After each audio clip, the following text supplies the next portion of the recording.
तो गाइस बहुत हो चुका है चीज़ों का ग्लास पेंटिंग। आज हम नेचर का ग्लास पेंटिंग करेंगे और नेचर का मज़ा भी उठाएंगे, क्योंकि नेचर एक ऐसा चीज़ है जिसमें हम रह के असली खुशी को अनुभव कर सकते हैं। और गाइस मुझे नेचर में घूमना फिरना बहुत अच्छा लगता है। अगर आप लोगों को अच्छा लगता है तो कमेंट करना मत भूलना।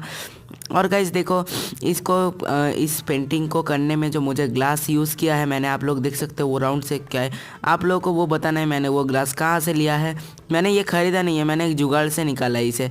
अगर आप लोग इसे पहचान जाओ तो मैं उसके कमेंट को पिन कर दूंगा। और गाइस मैं एक बात बता दूँ, देखो कितना ज़्यादा प्यारा लग रहा है। लास्ट में लाइक और सब्सक्राइब ज़रूर कर लेना। मिलते हैं।